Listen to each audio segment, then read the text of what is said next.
சிறுபான்மை மக்களின் ஓட்டு உங்களுக்கு வரப்போறது இல்லைன்னு நல்லா தெரிஞ்சுக்கிச்சு பிஜேபி. அதனால நம்ம என்னனாலும் கொண்டு வரலான்ற முஸ்லிம்ஸ் எல்லாம் இப்ப யூபியில, மகாராஷ்டிரால, அப்ப பீகார்ல எல்லாம் முஸ்லிம்ஸ் படம் தான் நாங்க வந்துட்டோமா?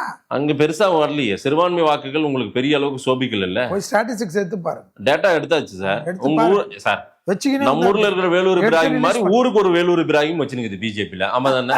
அப்படிதானே இருக்கோம் நம்ம. அதாவது ஊருக்கு வேலூர் இப்ராஹிம் நாங்க வைக்கல. ஆ, எங்களுக்காக இன்னைக்கு வந்து அதிகமாக பேசக்கூடியவர்கள் யாருன்னா முத்தலாக் எடுத்துன்னு வந்தாங்க.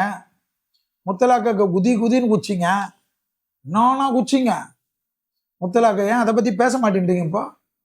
ஹலோ, முத்தலாக்கு இந்தியா ஃபுல்லா அதெல்லாம் குதிச்சாங்க. சொல்லி ஓட்டு கேட்டுருவாங்க. ஹலோ, சொல்லி ஓட்டு கேட்டுருவாங்க. முத்தலாக்கு இந்தியா ஃபுல்லா குதிச்சிங்க. ம்.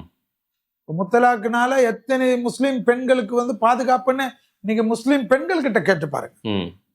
முஸ்லிம் பெண்கள் எவ்வளவு பேட்டி அதெல்லாம் படிக்கிறது இல்ல, நான் கேட்கறது சார் இல்ல. பாக்குறோம் சார். ஒண்ணுமே பாக்குறது இல்ல சார் சார். எல்லாமே பாக்குது சார். எல்லாமே கருப்பு சப்பு வேஷ்டிங்களா மட்டும் பாப்பீங்க.